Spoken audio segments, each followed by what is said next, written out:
Hi, my name is Rocky Hyatt with Delta HVAC and Controls, and today I'm going to show you how to replace the thermostat.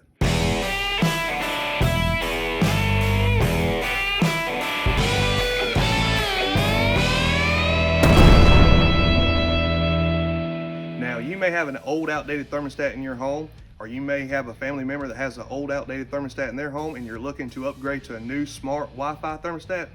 If that's the case, that's what we're going to do. Today, we're going to be replacing an old outdated thermostat with this new smart Wi-Fi thermostat.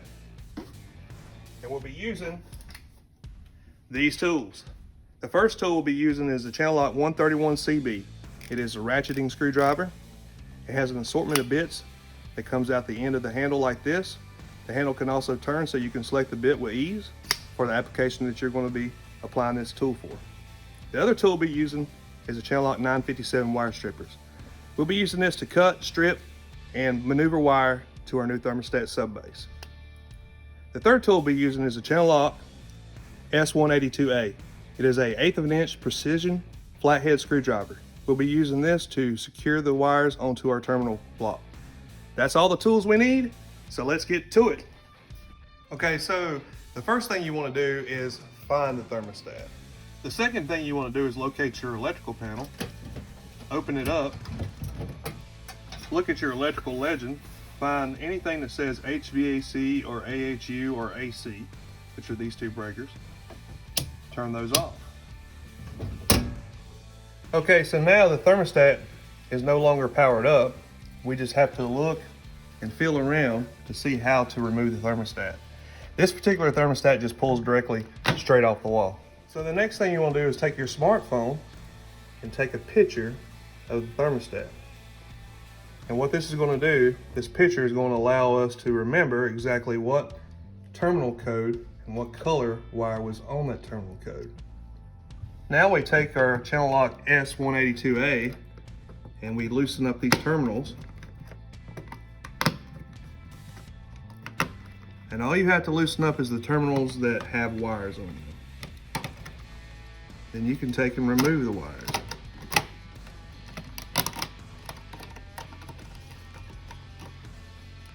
Then we take our Channellock 131CB, we select the bit we need. In this particular case, we're going to use a number 2 Phillips. We're going to insert the bit. We're going to put our tool on the screw. We're going to change our ratchet assembly to the proper rotation. We're going to remove the screws.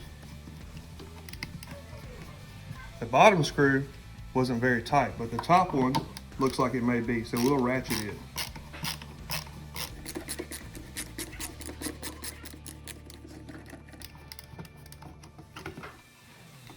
Remove the subbase. Now we take our new thermostat and remove it from its protective packaging.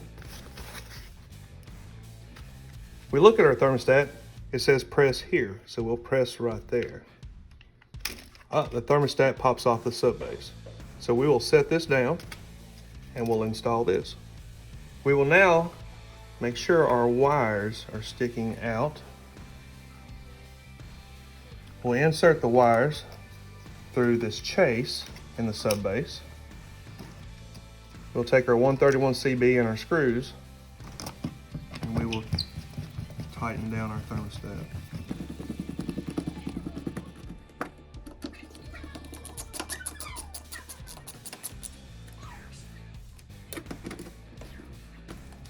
Okay, so once we've got it secured to the wall, now we need to terminate the wires. At this point, you would want to level the top of the thermostat to make sure it's level and proceed in terminating the wires. Some of these wires we're going to have to cut and strip, so we'll be using our 957s to do that with. Okay, on the subbase there'll be nomenclature, a series of letters. There'll be 2 sides. One side is for conventional, one side is for heat pump. So pay attention to the picture that you took before. Land the wires exactly where you removed them from. The first wire we're going to be hooking up here is going to be the O wire. O is typically for orange, and it's usually the reversing valve. But in this case, O is actually black.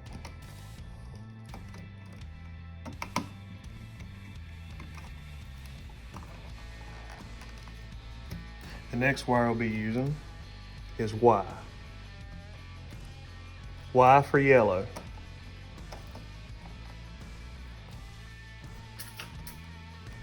We'll take our 957s, cut, and we'll strip the wire. You want to strip it about a 1/4 inch back.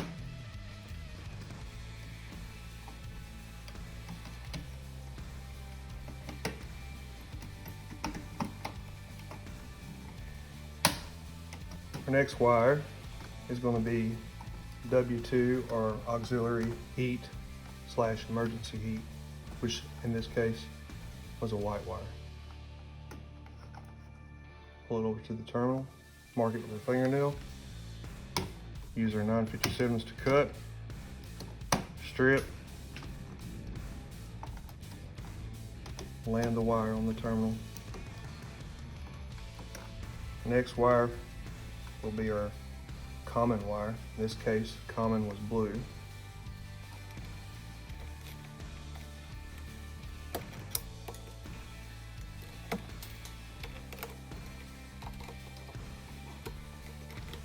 And our last wire is our red wire.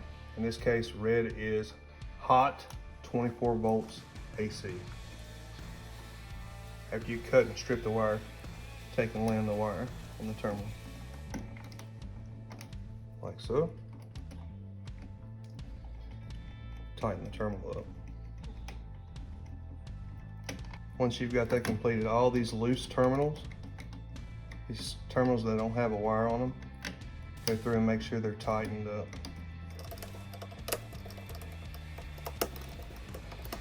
This thermostat here has power, and it has a common wire, the R and C wire. That means it gets 24 volts constantly from the HVAC equipment. It does have a slot in here for batteries. We will not be using batteries because we have constant power all the time. Never ever use batteries and constant power in a thermostat. Once the power gets low or a surge or the batteries get weak, it can cause the thermostat to change from a 24 volt power supply to a 6 volt power supply back and forth several times, and it can actually weaken and damage your thermostat. So either use 24 volts all the time or use batteries all the time. Never use both. Now we can install our thermostat on the sub base.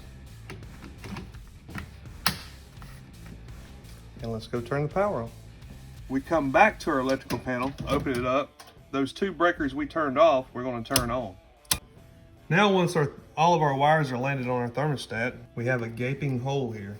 You can take some of the new thermostat's packaging material and you can roll it up, wad it up, and insert it between the wires. And what that'll do is that'll prevent any draft air that's in the wall cavity from coming out and manipulating the thermostat and giving us false readings. Okay, so now the thermostat is powered up again. We can go through and we can do our installation setup. Okay, so that's pretty much it. It's that simple, guys. Just make sure you take a picture of the wiring before. It'll help you when you're wiring this new thermostat. And all you need is these tools here.